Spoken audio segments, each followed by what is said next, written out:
सर्वप्रथम मैले योभन्दा अगाडिको भिडियोमा बताएअनुसार यो घडीलाई पूर्ण रूपमा डिस्मेन्टल गर्न गइरहेको छु र त्यसको लागि यो कम्प्लिट ब्यालेन्स ब्रिजको स्क्रूलाई मैले खोलेको छु र यसरी यसलाई यहाँ पक्रेर बिस्तारै केयरफुली माथि उठाउनुपर्छ र यसलाई केहीमा ठोकाउनु हुँदैन किनभने यसको तल र माथि दुईवटा अत्याधिक तीखो दुईटा पोइन्टहरू हुन्छ जुन कन्ट्रोल पोइन्टहरू हो यसमा र यो कन्ट्रोल पोइन्ट यो देखिएको जुन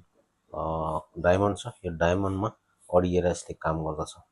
त्यसैले यो एकदमै संवेदनशील हुन्छ। यहाँ हेर्न सकिन्छ यो डायमन्ड मैले पहिले पनि बताएको थिएँ।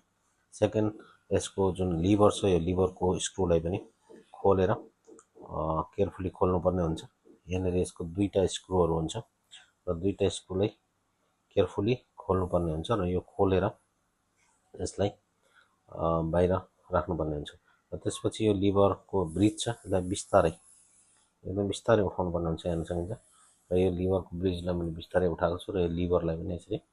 बाहिर तान्नुपर्ने हुन्छ र यसको मैले पहिले ब्यारेललाई आउट हुन नदिनको लागि अथवा ब्यारेललाई टर्न हुन नदिनको लागि यो क्राउनलाई समाएको थिएँ र अहिले क्राउन छोडेको छु र क्राउन छोड्दाखेरि यो यसरी स्पिडमा घुम्छ। क्राउन छोडेर यसलाई दबाइदिएपछि यो एकदमै स्पिडमा घुम्दछ किनभने अहिले मेसिनमा लिभर छैन र लिभर नभएको कारण ब्यारेलमा भएको सम्पूर्ण फोर्स जुन छ त्यो चाहिँ फुक्न थाल्दछ। ब्यारेल फुक्न थाल्छ र यसले पूर्ण रूपमा फोर्समा यसलाई यसको मेकानिजमलाई घुमाउँदछ। यहाँ हेर्न सकिन्छ यो अहिले एकदम हाई स्पिडमा घुमिरहेछ र यो केही सेकेन्ड घुमेर यो रोकिन्छ किनभने यसको ब्यारेलमा भएको जुन फोर्स हुन्छ त्यो सकिन्छ र यो अहिले ब्यारेलको फोर्स सकिएको छ र यो चाहिँ अहिले घुम्न रोकिएको छ र यतापट्टि यो हेर्ने हो भने यो रोटर एकदमै फ्री भएको छ अहिले किनभने ब्यारेल सबै मेकानिजम फ्री भएको छ र यसमा मेकानिजममा भएको सम्पूर्ण फोर्सलाई लिभरले रोकेको हुन्छ र यो ब्यारेललाई म यहाँबाट अलिकति घुमाउँछु थोरै ब्यारेल टाइट गर्दैछु र यो टाइट गर्दै हेर्न सकिन्छ यो यसको तलपट्टिको ब्यारेल बक्स पनि घुम्छ। ब्यारेल बक्स घुम्न थाल्यो र यतापट्टि फेरि यो सुईहरू पनि घुम्दैछ र यसरी यो ब्यारेलको सम्पूर्ण कुरा चेक गरिसकेपछि यो स्केप विल र अरू विभिन्न विलहरू फ्री भएको कुराको स्योर गर्नुपर्ने हुन्छ। जस्तो यहाँले यो पूर्ण रूपमा फ्री भएको छ हेर्न सकिन्छ र त्यसै गरी यहाँनिर एउटा यो जुन छ यो रातो रङको देखिरहेको छ यो डायमन्ड पहिले पनि मैले भनेको थिएँ र यो अटो विल हो र यो अटो विल यही डायमन्डमा बसेको छ। त्यसै गरी यहाँनिर पनि हेर्न सकिन्छ यो लिभर बस्ने ठाउँ हो र यो लिभरको तल्लो पोइन्ट यो रेड कलरको डायमन्डमा बसेको हुन्छ र यसको माथिल्लोपट्टि लिभरको माथिल्लोपट्टिको भाग यहाँनिर हेर्न सकिन्छ। म यहाँ देखाउन गइरहेको छु एक्ज्याक्टली यो पोइन्टमा यहाँनिर पनि एउटा डायमन्ड छ हेर्न सकिन्छ। यो डायमन्ड यहाँनिर एडेड गरेको छ र लिभरको माथिल्लोपट्टिको निडल यो डायमन्डमा बस्छ भने र तल्लोपट्टिको निडल चाहिँ यो भुइँमा बस्दछ। त्यस्तै गरी यहाँनिर अर्को पनि कुरा म देखाउन चाहन्छु। यो कम्प्लिट ब्यालेन्सको बटम लाइन बस्ने ठाउँ हो भने यो लिभरको बटम लाइन बस्ने ठाउँ हो र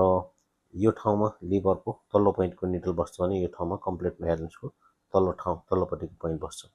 र अहिले कम्प्लिट रूपमा यो फ्री भएको छ हेर्न सकिन्छ। यसलाई बिस्तारै यसरी म कोल्टाउँदा यो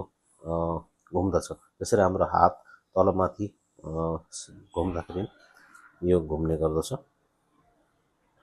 यसरी हामीले हातलाई तलमाथि चलाउँदा यो रोटर यसरी नै घुम्ने गर्दछ र म अब यो लिभरलाई यहाँनिर राख्ने कोसिस गर्दैछु यसलाई फेरि एसेम्बल गर्ने कोसिस गर्दैछु र त्योभन्दा अगाडि यसमा म केही कुरा देखाउन चाहन्छु। यहाँनिर हेर्न सकिन्छ लिभरको तल्लो पोइन्ट एकदमै तिखो सियोको टुप्पोभन्दा पनि तिखो हुन्छ यो असाध्यै सानो र एकदमै यो माथिल्लोपट्टि यहाँनिर अर्को हुन्छ र यो एकदमै सानो छ क्यामेराले पनि भेट्न गाह्रो भइरहेछ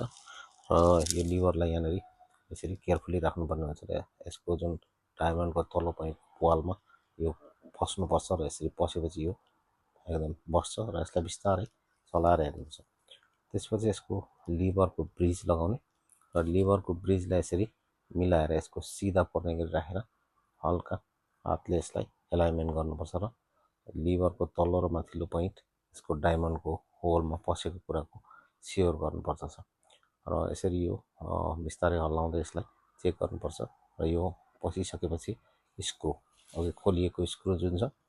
त्यो स्क्रुलाई फेरि यसरी म यहाँ लगाउँदैछु र दुईटै स्क्रुलाई हामीले एकैचोटि टाइट गर्नु हुँदैन। यो स्क्रुलाई बिस्तारै बिस्तारै टाइट गर्नुपर्छ र एक एक स्क्रुलाई टाइट गर्नुपर्ने हुन्छ किनभने एकैचोटि हामीले फुल टाइट गर्दा लिभर यदि बराबर मिलेर बसेको छैन भने त्यसको निडलहरू भाँचिन्छ र यसलाई चाहिँ बिस्तारै स्क्रु थोरै लगाउँदै टाइट गर्दै लिभरलाई बिस्तारै बिस्तारै हामीले चेक गर्नुपर्छ कि लिभर ओभर टाइट भएको छ या बराबर बसेको छ या छैन भन्ने कुराको स्योर गर्नलाई यसरी हल्लाउनुपर्छ र फेरि यो स्योर भएपछि दुईटै स्क्रुलाई पुरै टाइट गरिदिने र दुईटै स्क्रुलाई अब मजाले फुल टाइट गरिदिनु पर्ने हुन्छ ताकि यो फेरि लुज नहोस् र लिभर फिक्स भइसकेको छ र लिभरलाई फिक्स भइसकेपछि पनि पुनः यसरी हल्लाएर यसको पोजिसन चेक गर्नुपर्ने हुन्छ यो बराबर बसेको छ कि छैन भन्ने कुरा र कम्प्लिट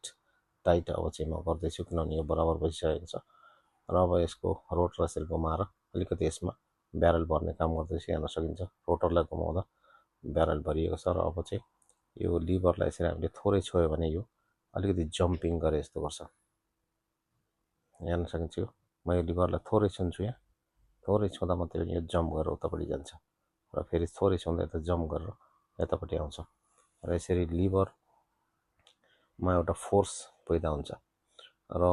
त्यो फोर्स चाहिँ यसमा भएको जुन ब्यारल हुन्छ जति धेरै टाइट हो त्यति फोर्स धेरै हुन्छ र यसलाई म बिस्तारै यसरी हातको इसारामा यो रोटरलाई हल्का घुमाएर हेर्दैछु हेर्न सकिन्छ म केही घुमाएर यसमा ब्यारल नेचुरली ब्यारल भर्न खोजिरहेको छु र म यसपछि कम्प्लिट ब्यालेन्सलाई राख्दैछु हेर्न सकिन्छ कम्प्लिट ब्यालेन्स एकदमै संवेदनशील हुन्छ यसलाई बिस्तारै केयरफुल्ली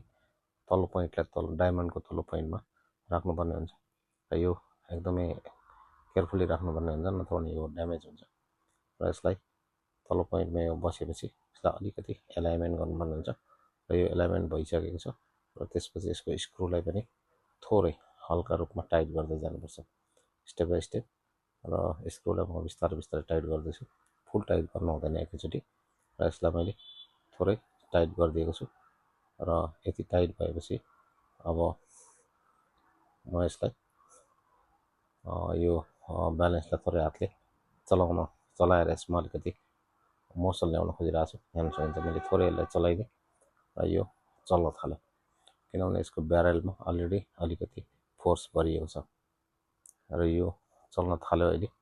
र म यसलाई अलिकति बढी ब्यारेललाई अलिकति घुमाएर ब्यारेलमा फोर्स भर्ने काम गर्दछु यहाँ हेर्न सकिन्छ फाइनली निडल चल्न थालिसकेको छ सेकेन्डरी किनभने यसको लिभरले काम गर्न थालिसकेको छ र यसमा अलिकति फोर्स पावर आइसकेको छ र लिभर अहिले चल्न सुरु गर्यो हेर्न सकिन्छ र कम्प्लिट ब्यालेन्स पनि चल्दैछ हेर्न सकिन्छ यसले एउटा स्पिड लिएको छ कम्प्लिट ब्यालेन्स राम्रोसँग चलिरहेको छ यहाँ हेर्न सकिन्छ र कम्प्लिट ब्यालेन्स यसरी पूर्ण रूपमा चलेको कुराको बिस्योर गर्नुपर्ने हुन्छ हेर्न सकिन्छ अहिले कम्प्लिट ब्यालेन्स एकदमै राम्रोसँग चलिरहेको छ र यहाँनिर यसको डायमन्ड यो माथिल्लोपट्टि अप्पर डायमन्ड यहाँनिर चाहिँ हेर्न सकिन्छ यो यसलाई लक गरेर राखेको छ एउटा सानो लकले यहाँनिर म एउटा कुरा के देखाउन गइरहेको छु भने यो कुनाबाट हेर्न सकिन्छ यहाँनिर स्केप व्हिल चलेको देख्न सकिन्छ स्केप व्हिल घुम्दैछ र लिभर पनि यहाँनिर चलेको देख्न सकिन्छ कम्प्लिट ब्यालेन्ससँगै फाइनल्ली घडीले काम गर्न थालिसकेको छ र म यसको जुन यो पिन छ चेनसँग यसको जुन स्ट्रिप चेन छ यसमा यसलाई लक गर्न गइरहेको छु फाइनल्ली यसलाई म यहाँ फिट गर्दैछु यो पिनलाई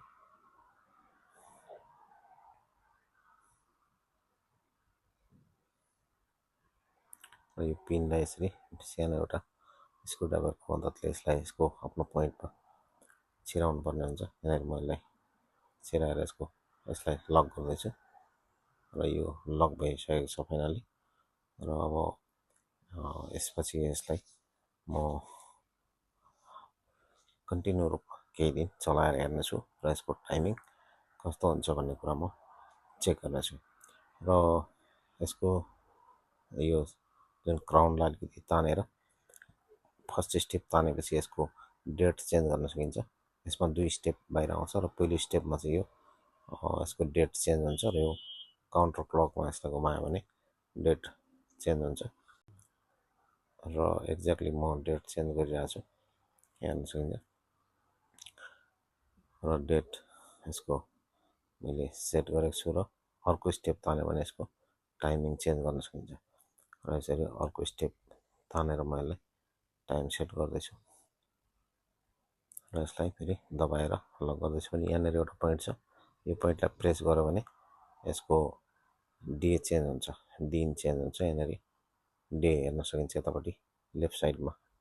यहाँ डे छ र यो चाहिँ यसको डे चेन्ज गर्न सकिन्छ र म आजको दिन अनुसारको डे चेन्ज गर्दैछु र यसलाई पुस गर्दै जाँदा यो स्टेप बाई स्टेप चेन्ज हुँदै जान्छ एकपटक पुस गर्दा यो एकपटक एक दिन चेन्ज हुन्छ र यो कम्प्लिट रूपमा मैले डेट र टाइमिङ चेन्ज गरेर सेट गरिसकेको छु अब यसलाई म केही दिन लगाएर यसको टाइमिङ सबै कुराहरू चेक गर्नेछु र आई होप यसले बराबर टाइमिङ दिनेछ अथवा यसको टाइमिङ सेट कसरी गरिन्छ भन्ने कुरा पनि म फेरि सायद फेरि अर्को भिडियोमा देखाउने छु र आजलाई घडी कम्प्लिट भइसकेको छ मैले यसलाई पुनः रूपमा डिसमेन्टल गरेर यसलाई फ्री गरेर पुनः यसलाई एसेम्बल गरेर यसलाई चल्ने बनाएको छु भिडियो हेरिदिनु भएकोमा धन्यवाद र भिडियोबाट केही कुराको ज्ञान हासिल गर्नुभयो होला सायद तपाईँलाई यसबाट केही कुराको ज्ञान हासिल भयो भने कमेन्टमा लेख्नुहोला धन्यवाद